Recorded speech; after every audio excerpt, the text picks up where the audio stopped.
اس پر مجھے ایک واقعہ یاد آیا. ہارون رشید کا بیٹا، ہارون رشید آپ کو پتہ ہوگا وقت کا بہت بڑا بادشاہ تھا. ان کا ایک بیٹا تھا. بیٹا ان کا محل میں پلا ہوا تھا، لیکن وہ محل سے متاثر نہیں ہوا تھا. وہ سادے کپڑے، سادہ لباس پہنتا تھا اور اللہ کی کلام کی تلاوت کرتے تھے. ہمیشہ اللہ کی کلام کی تلاوت کرتے تھے اور لباس کی طرف اور ہیئر کٹ کی طرف وہ نظر نہیں رکھتے تھے، خالی اللہ تبارک و تعالیٰ کی طرف، اللہ تبارک و تعالیٰ کی کلام کی تلاوت کرتے تھے. تو ہارون رشید جب سنتا تھا اس کی باتیں، تو ہارون رشید کے جو دوست تھے وہ اس کو کہتے تھے کہ حضرت آپ کا بیٹا جو ہے یہ سادے کپڑے پہنتا ہے یا ایسا رہتا ہے. تو اس کی انسلٹ کرتے تھے ہارون رشید کی، کہتے تھے تمہارا بیٹا، تم بادشاہ ہو اور تمہارا بیٹا ایسا ہے. تو ہارون رشید اپنے بیٹے کو سمجھاتا رہا، بیٹا تو ایسا کرو، تم ایسے کپڑے پہنو، تم ایسے رہو. لیکن بیٹا ماننے کے لیے تیار نہیں تھا. وہ وہی سادہ لباس اور قرآن کی تلاوت کرتا تھا. واقعے کو غور سے سننے تبھی سمجھ میں آئے گا. اب مسئلہ یہ ہوا کہ ہارون رشید کو جب بہت زیادہ دقت ہوئی تو اس نے بیٹے کو آ کر کہا، بیٹا لاسٹ بات میں کہہ رہا ہوں تمہیں، مجھے تمہاری وجہ سے ضلالت اٹھانی پڑتی ہے اپنے دوستوں اور یاروں کے سامنے. میرے جو دوست ہیں وہ کہتے ہیں تمہارا بیٹا ایسا ہے، تمہارا بیٹا ایسا ہے، ایسے کپڑے پہنتا ہے، اچھے کپڑے پہننے چاہیے اس کو، تم اس سے باز آ جاؤ. لیکن ہارون رشید کا بیٹا وہ یہ نہیں کرتا. وہ کہتا اپنے باپ کو کہ اگر آپ میری وجہ سے پریشان ہو رہے ہیں، میری وجہ سے آپ کو ضلالت اٹھانی پڑتی ہے، میں یہاں سے چلے جاتا ہوں. محل میں رہنے والا، ہر آسائش سے لیس ہے اس کا محل، لیکن محل چھوڑنے کے لیے تیار ہے. کس کے لیے؟ وتواصوا بالحق کے لیے، حق کی تلاش کے لیے محل چھوڑنے کے لیے تیار ہے. آخر کار اس کی ماں کو پتہ چل جاتا ہے. جب ماں کو پتہ چلتا ہے تو ہارون رشید کی بیوی جو ہوتی ہے وہ اپنے بیٹے کے پاس آتا اور بیٹے سے کہتا ہے، بیٹا تم کہاں جا رہے ہو؟ بیٹا کہتا ہے میں نے تو اب ارادہ کیا، اب تو میں جاؤں گا ہی. تو ماں کہتی ہے اگر تمہیں جانا ہی ہے آپ چلے جاؤ، لیکن میری 2 چیزیں اپنے ساتھ لے جاؤ. دیکھو یہ ہارون رشید کی بیوی اور اس جیسے بچے نیک بچے کی ماں کیا گفٹ میں دیتی ہے؟ ایک قرآن پاک اور ایک انگوٹھی اس کو گفٹ میں دیتی ہے. جب ہارون رشید کا بیٹا قرآن پاک لیتا، اس کی ماں کہتی ہے تم میرا قرآن یہ کلام پاک لے جاؤ اور اس کی تلاوت کرو. جب تم تلاوت کرو گے تو تمہیں میری یاد آئے گی اور تم اس کی وجہ سے مجھے بھی یاد کرو گے. اور یہ انگوٹھی لے جاؤ، یہ قیمتی ہے، اس کو بیچنا اور پیسے اگر کبھی ضرورت پڑی تو اس کو بیچ کر اپنا کام چلانا. اور وہ رخت سفر باندھتا ہے اور علماء کی مجلس میں چلا جاتا ہے.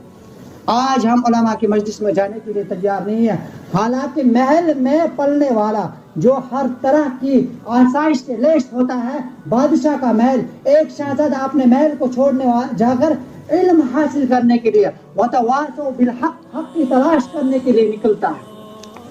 اور جب نکلتا ہے گھر سے قرآن پاک لے کر اور انگوٹھی لے کر چلا جاتا ہے علماء کی مجلس میں. وہاں پڑھائی ہوتی ہے 7 دن کی، 6 دن کی پڑھائی اور 1 دن چھٹی رہتی ہے. اور اس 1 دن میں وہ کماتا ہے، مزدوری کرتا ہے اور اتنا پیسہ کماتا ہے کہ جس سے 7 روٹی آ سکے، 7 روٹی حاصل کر سکے وہ.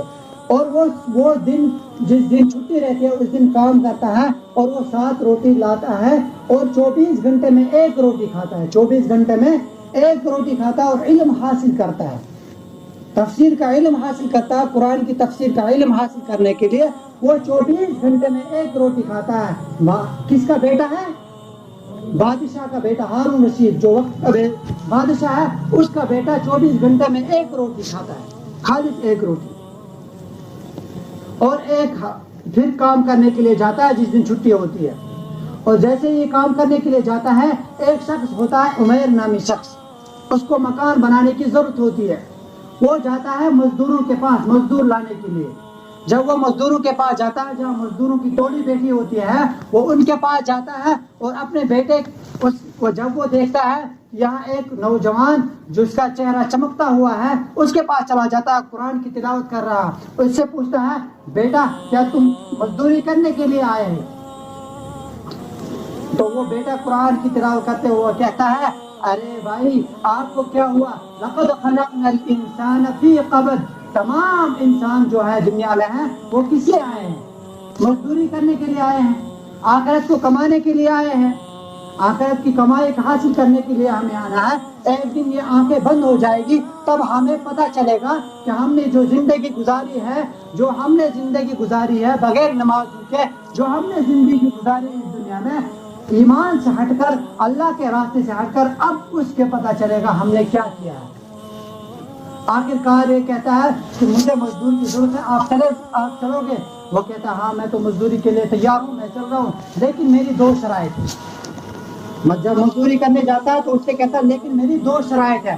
ایک شرط یہ ہے کہ میں نماز پڑھوں گا سکون کے ساتھ، میں نماز پڑھوں گا سکون کے ساتھ۔ آپ مجھے یہ نہیں کہو گے کہ جلدی جلدی نماز پڑھو، کام کرنا ہے، میں نماز سکون کے ساتھ پڑھوں گا۔ دوسری شرط یہ ہے کہ جتنا میں مانگوں گا اتنا دینا ہے، نہ اس سے زیادہ لوں گا نہ اس سے کم لوں گا۔ وہ کہتا ہے چلو ٹھیک ہے، مجھے دونوں شرائط منظور ہے، چلو میرے ساتھ۔ وہ اس کے ساتھ چلتا ہے اور اس کے گھر میں جاتا ہے تو مکان بناتا ہے، مکان بنانا ہوتا ہے، وہ مکان بناتا ہے۔ جب شام کو چھٹی کرتا ہے تو وہ اس کو دیتا ہے خرچ جتنا متعین ہوا تھا، اور وہ چلا جاتا ہے 7 دن علم حاصل کرنے کے لیے۔ جب وہ دوسرے دن آتا ہے مزدور لینے کے لیے تو وہ مزدوروں سے کہتا ہے وہ کل والا نوجوان کہاں جو کل یہاں نوجوان تھا؟ انہوں نے کہا اس سے بھائی وہ تو ہفتے میں 1 دن کام کرتا ہے، باقی دن وہ علم حاصل کرتا ہے۔ کہا اچھا وہ کب آئے گا؟ کہا اس کی جس دن چھٹی ہوگی وہ اس دن آئے گا۔ تو وہ آدمی کہتا ہے میں اگر کام کراؤں گا تو اسی سے کراؤں گا۔ وہ انتظار کرتا ہے 1 ہفتہ، 1 ہفتے کے بعد وہ جب انتظار کر کے وہ آ جاتا ہے تو وہ اس سے پوچھتا ہے تم کہاں تھے؟ اس نے کہا میں تو علم حاصل کرتا ہوں، میں ہفتے میں 1 ہی دن کام کرتا ہوں۔ کہا ٹھیک ہے چلو آج پھر سے میرے کام پہ۔ وہ چلا جاتا ہے۔ وہ جب دیکھتا ہے اس نے بہت سارا کام کیا 1 دن، اتنا تو 5 مزدور کام کرتے ہیں جتنا اس نے 1 دن کیا۔ وہ کہتا ہے کہ میں دیکھوں گا آج یہ کیا کرتا ہے، کیسے کرتا ہے۔ جب وہ دیکھتا ہے کہ یہ جو اینٹ اٹھاتا ہے، جس اینٹ کو جس جگہ رکھتا ہے وہ وہیں فٹ ہو جاتی ہے۔ اینٹ جس جگہ اینٹ کو رکھتا ہے نہ اس اینٹ کو توڑنے کی ضرورت پڑتی ہے۔ حالانکہ ہم دیکھتے ہیں جب مستری مکان بناتا ہے وہ اینٹ کو پہلے 5 مرتبہ توڑتا ہے، کبھی اس کو آگے سے توڑتا ہے کبھی پیچھے سے توڑتا ہے، تب جا کے وہ برابر بیٹھتی ہے۔ لیکن وہ جس اینٹ کو جہاں رکھتا ہے وہ اینٹ وہیں پر بیٹھ جاتی ہے، فٹ بیٹھ جاتی ہے۔ وہ سمجھ جاتا ہے یہ کوئی اللہ کا ولی ہے، یہ کوئی نیک بندہ ہے اللہ کا۔ وہ چلا جاتا ہے وہاں سے، اس کو اپنی اجرت دے کر وہ وہاں سے چلا جاتا ہے۔ وہ اگلے 7 دن کے بعد پھر آتا ہے، کہتا ہے میں اس کو پھر لاؤں گا کام، میں مکان بناؤں گا تو اسی سے، کیونکہ یہ اللہ کا کوئی ولی ہے۔ وہ جب 7 دن کے بعد آتا ہے وہ دیکھتا ہے وہ مزدور وہاں نہیں ہے۔ وہ پوچھتا ہے مزدوروں سے بھائی وہ کہاں؟ کہا آج تو اس کو بخار ہے، وہ مسجد میں جا کر لیٹا ہوا ہے چٹائی پر۔ وہ وہاں سے چلا جاتا ہے، کہتا ہے مجھے ایڈریس بتاؤ۔ وہ ایڈریس لے کر جاتا ہے اور دیکھتا ہے کہ ایک وقت کے بادشاہ کا بیٹا مسجد میں چٹائی پر لیٹا ہوا ہے اور تکیے کے بدلے اینٹ کو تکیہ بنایا ہوا ہے، اینٹ کو تکیہ بنایا ہوا ہے۔ کس کے لیے؟ وَتَوَاصَوْا بِالْحَقِّ، حق کی تلاش کے لیے وہ گھر سے نکلا، حق حاصل کرنے کے لیے وہ نکلا۔ ایک بادشاہ کا بیٹا اپنا محل چھوڑ کر، اپنا سکون و آرام، آسائش، لذیذ کھانوں کو چھوڑ کر وہ چلا جاتا ہے وَتَوَاصَوْا بِالْحَقِّ، حق کی تلاش کے لیے۔ اور جب وہ دیکھتا ہے اس کو، وہ کہتا ہے چلو میں تم کو دوائی دلاتا ہوں، تم کو میں ڈاکٹر کے پاس لے جاتا ہوں۔ تو وہ کہتا ہے اب ڈاکٹر کی ضرورت نہیں ہے، اب مجھے جانے کا وقت ہوا، میرا جانے کا وقت ہوا، مجھے اس دنیا سے اب جانا ہے، میرے کچھ لمحات باقی ہے۔ میرا ایک کام کر دینا، مجھے جب میں انتقال کر دوں گا، کر جاؤں تو مجھے کفن دفن کر دینا، بس یہی تمہارا میرے اوپر احسان رہے گا۔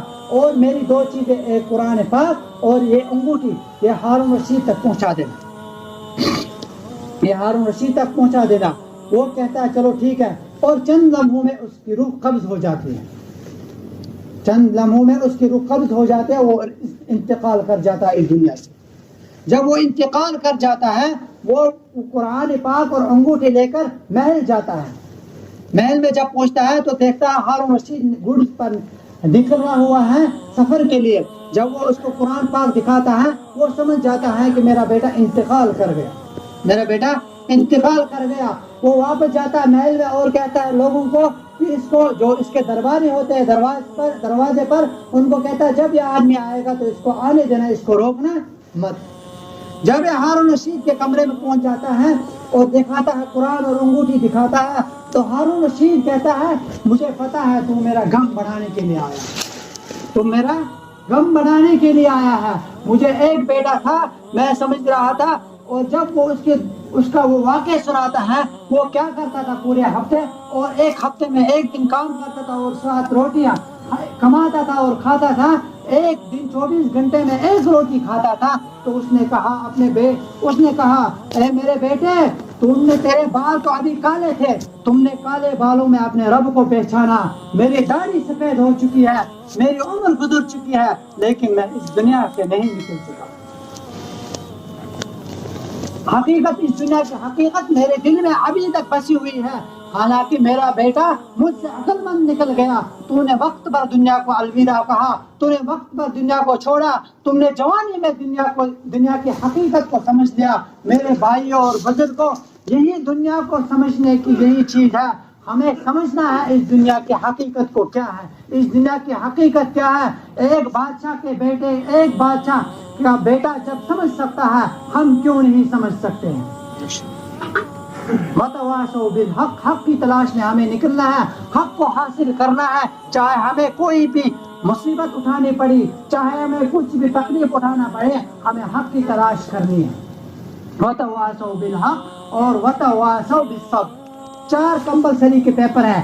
الا الذین آمنوا، سب سے پہلے شرط ایمان، جس نے ایمان لایا وہ جنت کا، اس کو جنت کی بشارت دی گئی اللہ تبارک و تعالیٰ کی طرف سے۔ دوسرا پیپر وعملوا الصالحات، ایمان لانے کے ساتھ عمل صالح بھی کرنے ہیں۔ وتواصوا بالحق، اور حق کی دعوت دینے ہیں۔ وتواصوا بالصبر، اور چوتھی چیز ہے صبر۔ صبر جو ہے یہ اسلام میں ایک ایسی چیز ہے جیسے پانی کی ضرورت انسان کے بدن کو جس طرح پانی کی ضرورت ہے، اسی طرح ہمیں صبر کی ضرورت ہے۔ اگر انسان کے جسم سے سارا پانی نکالا جائے تو وہ انسان مر جائے گا۔ اسی طرح اگر ہمارے دین سے صبر کو نکال دیا گیا تو وہ دین نہیں بچے گا، کچھ اور بچے گا، دین نہیں بچ سکتا ہے، کیونکہ صبر کی بہت بڑی اہمیت ہے۔ ہمیں مصیبت پہ صبر کرنا ہے، مصیبت جو آفت اوپر سے آتی ہے، اگر ہم اس پہ صبر کریں گے، ہمارے گھر میں کوئی انتقال ہو گیا، اس پہ صبر کرنا، یہ تو ہر ایک کو صبر کرنا ہی پڑے گا، چاہے کرے نہ کرے، کرنا ہی پڑے گا۔ لیکن صبر نام ہے اس چیز کا، اگر ہمیں کوئی نقصان پہنچائے، ہمیں اس کو نقصان نہیں پہنچانا ہے۔ ہمارے ساتھ کوئی حسد کرے، ہمیں اس کے ساتھ حسد نہیں کرنا ہے۔ ہماری طرف کوئی بری نظر سے دیکھے، ہمیں اس کی طرف بری نظر سے نہیں دیکھنا ہے۔ اگر ہمارے اوپر کوئی ظلم کرے، ہمیں اس کا جواب ظلم سے نہیں دینا ہے، اس کا نام صبر ہے۔ کوئی آفت اگر اللہ تبارک و تعالیٰ کی طرف سے آئے، اس پر صبر کرنا کوئی صبر نہیں ہے۔ ہمارے گھر میں کوئی مصیبت آ جائے، اس پر صبر کرنا کوئی صبر نہیں ہے، کیونکہ ہمیں کرنا ہی پڑے گا۔ اگر ہم صبر نہیں کریں گے، کرنا ہی پڑے گا، خود آئے گا صبر۔ لیکن صبر نام ہے اس چیز کا، اگر ہمیں کوئی تکلیف پہنچائے، ہمارے اندر اتنی ضرورت ہے، ہمارے اندر اتنی ہمت ہے کہ ہم اس کو تکلیف پہنچا سکتے ہیں واپس، لیکن اس کے باوجود اس کو معاف کر دینا، اس کا نام صبر ہے۔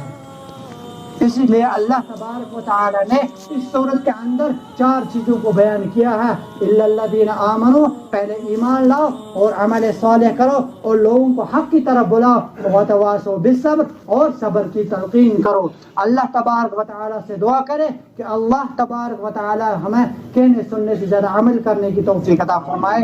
وصلی اللہ تعالی علی خیر خلقہ محمد وعلی آلہ واصحابہ اجمعین۔